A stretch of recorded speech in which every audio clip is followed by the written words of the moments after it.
দিয়েছিলাম, আমরা সম্মান রক্ষা করতে পারি। আজকে আমরা লোকমান সাহেবকে অনুরোধ করেছিলাম, আজকে আমাদের কাছে জিজ্ঞাসা করতে চাই, প্রশ্ন করতে চাই, আজকে লোকমান সাহেবকে আমাদের নমিনেশন না দিতেন, আজকের এই সমাবেশে আমাদের প্রধান অতিথি কথা বলতে পারতেন না। আমাদের সাবেক সভাপতি জালাল লীগের সহসভাপতি রহিম ভাই কথা বলতে পারতেন না। রহিম ভাই আগে অনেক কথা বলেছেন, অনেক ভারতের কথা বলেছেন। আমাদের প্রধান অতিথি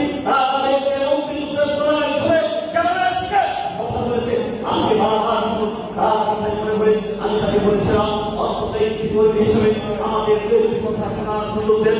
আজকে নির্বাচন যেভাবে পরিচালনা হচ্ছে এইভাবে জাতীয় সংসদ নির্বাচন পরিচালনা হতে পারে না। আজকের অনুষ্ঠানের প্রার্থী সহ আপনাদের সামনে অত্যন্ত ভিন্নভাবে গ্রহণ করতে চাই। যদি নির্বাচন করেন অবশ্যই থানা আওয়ামী লীগের নেতৃত্বে একটি কমিটি করবেন। সেই কমিটির মধ্যে যেন অন্তত আমাদের একটি কথা বলার সুযোগ থাকে, সেইভাবে এই কমিটি করবেন। এই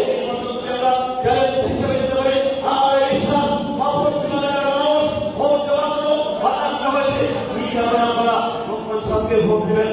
আজকে রহিম ভাই মন্তব্য দিয়েছে, প্রফেসর কামরুল হাসান খান চিকিৎসা করেছে, লোকমান সাহেব আমাদের প্রার্থী আলোকিত অনেক মানুষের চিকিৎসা করেছে, আর দেশে সকল খুশি করেছে, কিন্তু যারা করেছে লোকমান সাহেব বাংলাদেশ একটি ভিন্নতা করেছে। সেই কথাটা আমরা সাথে বলে দিতে চাই। আমি একটা নদীর কাছে বাদ করতেছিলাম, আমার এই বিষয় ছিল মাথায় সার নিয়ে আমি তাকে জিজ্ঞাসা করেছিলাম এটা আপনি কি নিয়ে আসছেন, তখন বলতেছিলাম আমি বিশুদ্ধ গিয়েছিলাম। লোকমান সাহেব খুব সার নিয়েছে, যে কথাটা বলার কারণে যেহেতু আমি কৃষকের সন্তান, এখানে যারা রয়েছেন আশপাশ 90% মানুষ কৃষকের সন্তান, সেদিন আমাদের মধ্যে নিজেদের মধ্যে সেদিন আমি লোকমান সম্বন্ধে এই ধারণা করেছিলাম। অনেকে কোন মন্দিরে চিকিৎসা দেয়, প্রাণ দেয়, বড় সময় সাহায্য করে এই কৃষকের সন্তান হলো কৃষকের বাড়িতে ফসল উৎপাদন জন্য জৈব সার দেয়। এই ইতিহাস বহু দিনের একটা নেতৃত্ব সেদিন থেকে লোকমান সাহেবকে সম্মান করেছিলাম অল্প ধরনের কৃষকের জন্য, কৃষকের সন্তানদের জন্য জৈব সার সহ সে বীজ বিতরণ করতেছে। এটাই বোধহয় প্রকৃত মানুষ হতে পারে, এটাই বোধহয় প্রকৃত কৃষকের সন্তান হতে পারে। তারপরে থেকে লোকমান সাহেবের সম্মান করে ভক্তি করে শ্রদ্ধা করে তাই আজকে যারা আছেন সোহাগী রাত থেকে মিটিং শুরু করেছি, একটানা সকল নেতায় বক্তব্য দিয়েছে। আজকে আমাদের বড় বড় নেতার দরকার নাই, নেতারা শুনে থাকতে চায় ভোটের পরে নির্বাচনের সুন্দর সুন্দর পরিবেশ উপস্থিতি প্রমাণ করে আগামী নির্বাচন আপনাদের নেতৃত্ব হবে। নেতারা নেতৃত্ব দেবে, নির্বাচন করা যাবে না। নেতারা আত্মঘাতী করে কর্মীরা কখনো আত্মঘাতী করে না।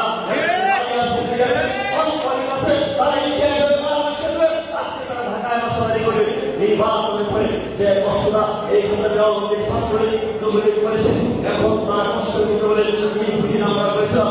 আসুন আমরা সমর্থন করি, যারা পিছিয়ে আছেন, যারা পড়ে আছেন, আমি আপনাদের কাছে অনুরোধ করতে চাই। আজকে 7টায় অগ্রগণ রয়েছে, নেতৃত্বের কাছে অনুরোধ করতে চাই, আওয়ামী লীগের নেতৃত্বের কাছে অনুরোধ করতে চাই। একটি সমিতি আপনারা রয়েছেন, জাতি ধর্ম নির্বিশেষে যেমন বলেছে না, কিন্তু মনে নাই আপনাদের আছে, বুদ্ধি আছে, আপনাদের ঐতিহ্য রয়েছে। এক থেকে এক প্রার্থী রয়েছে, তার বয়স আরেকটি আমাদের প্রার্থী রয়েছে, তার বয়স এক থেকে এক প্রার্থী রয়েছে, বক্তারা রয়েছে 5,000 শুরু করেছে, টাকা শুরু করেছে। আর আমাদের প্রার্থী মানুষের কাছে দিতে চায়, কিন্তু আনতে চায় না। এই জন্য আমরা লোকমান সাহেবকে ভোট দেবেন। আজকে আপনাদের কাছে অনুরোধ করতে চাই, আমাদের প্রতি দুইটা ব্যক্তিগতভাবে আমার নিজস্ব দুর্বলতা রয়েছে, গুন্ডা আকার প্রতি ব্যক্তিগতভাবে আমার নিজস্ব দুর্বলতা রয়েছে। মানুষের প্রতি আমাদের গায়ে হোক, এই গুন্ডার বাইরে আমাদের প্রতি হতে পারে না। আজকে লোকমান সাহেবের সালাম দিয়ে আপনারা বাড়িতে ভোট প্রত্যাহার করবেন। আমরা আজকে আওয়ামী লীগের নির্বাচন পরিচালনা করবেন। আজকে আমরা করতে চাই যার নেতৃত্বে প্রফেসর কামরুল হাসান খান থাকবে, সেই যেভাবে নির্দেশন দিবেন, সেইভাবে আমরা প্রত্যেকটা এলাকায় ভোট প্রার্থনা করবো।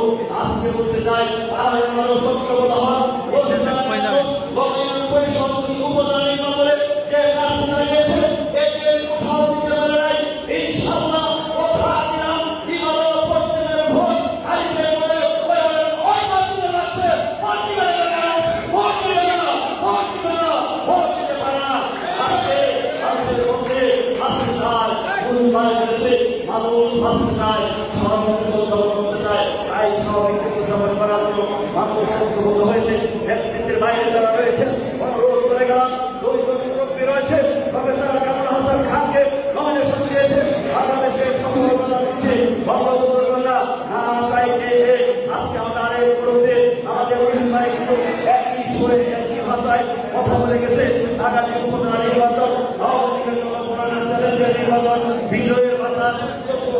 পাচ্ছি।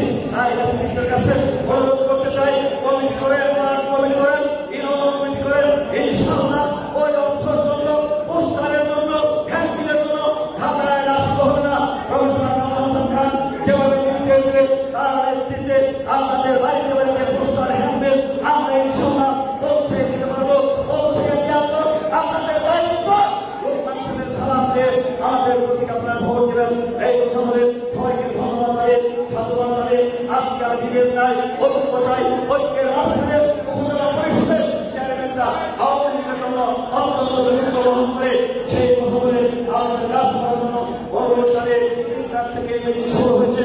কয়েকজন আমার গর্বের মধ্যে বসেছিলেন, যদি তিনি আজকে এই সিদ্ধান্তকে পছন্দ না করতেন, গর্বের মধ্যে এই 3টা থেকে এখন পর্যন্ত আপনারা বসে থাকতেন না। তাই আপনাদের কাছে সাধুবাদ জানাই, অনুরোধ জানাই। আজকের অনুষ্ঠানের প্রধানমন্ত্রী নেতৃত্বে আমরা চলতে চাই। এই পথ আমাদের সুন্দর হয়, সেই পথ আমাদের মসৃণ হয়। আমরা যে আমরা সন্তুষ্ট হয়েছি তার নেতৃত্বে আমরা অন্তত সুন্দর একটা প্রচার পাবো। এই প্রত্যাশাকে আমি আমার বক্তব্য শেষ করছি। জয় বাংলা, জয় নেতা নেতৃত্ববিহীন রাষ্ট্রে আওয়ামী লীগের কর্মী হিসাবে 3-4 লোকের সামনে দাঁড়িয়ে নিজেকে গর্ব করছি। প্রফেসর কামরুল হাসান খান আজকের অনুষ্ঠানের মধ্যে প্রধান অতিথি, বঙ্গবন্ধুর কন্যা জননেত্রী শেখ হাসিনা আপনাদের অভিভাবক নির্বাচন করার জন্য অনেক গর্ব করে উচ্চ মন্ত্রী বানিয়ে আপনাদের কাছে পাঠিয়েছিলেন, আমাদের কাছে পাঠিয়েছিলেন। আমরা তাকে সেই সম্মান দিতে পারি নাই, জাতির জন্য বঙ্গবন্ধুর কন্যা জননেত্রী শেখ হাসিনার কথা রক্ষা করতে পারি নাই। এই 3-4 লোকের সামনে ক্ষমা প্রার্থনা করে আমি সংক্ষিপ্ত 4টি কথা বলতে চাই। আজকের অনুষ্ঠানের প্রধান অতিথি প্রফেসর কামরুল হাসান খান না চাইতে যেমন মেয়ে এসে সুন্দর পরিবেশকে, অসুন্দর পরিবেশকে সুন্দর করে দেয়। আমাদের মুরব্বী প্রফেসর কামরুল হাসান খানের পরে বক্তব্য দিয়েছেন আমি সারা ইন্ডিয়ার মধ্যে আজকের অনুষ্ঠানে বিশেষ হিসেবে উপস্থাপন করতে চাই আমাদের মুরব্বী, আমার অত্যন্ত শ্রদ্ধা, সম্মানের, ভালোবাসা দুই ভাই যে কথা বলেছেন, আমি বয়সে 2-1 বছর পার্থক্য থাকার পরে যে কথা বলেছেন, আজকের প্রধান অতিথি এবং বিশেষ অতিথি একসাথে কথা বলেছেন। আজকে আমি কথা বলতে চাই না, এখানে পাহাড়ের মানুষরা রয়েছেন, আপনারা সাধারণ মানুষ নেতৃত্বের কাছে বিশ্বাস করতে চাই। আমার ব্যক্তিগত প্রস্তাব, সামনে যে নির্বাচন হবে সেই নির্বাচন পরিচালনা কমিটি হবে। আমার ব্যক্তিগত প্রস্তাব আজকের অনুষ্ঠানের প্রধান অতিথি প্রফেসর কামরুল হাসান খান আমার এই কথা যে সঠিক বলে থাকে হাতগুলো আমাকে দেখান। সবসময় আগামী উপজেলা পরিষদের নির্বাচন পরিচালনা কমিটির আহ্বায়কের দায়িত্ব নেন। ইনশাআল্লাহ কথা দিয়ে গেলাম, 2 ভাই বলে গেছে প্রফেসর কামরুল হাসান খান প্রধান অতিথি মহোদয়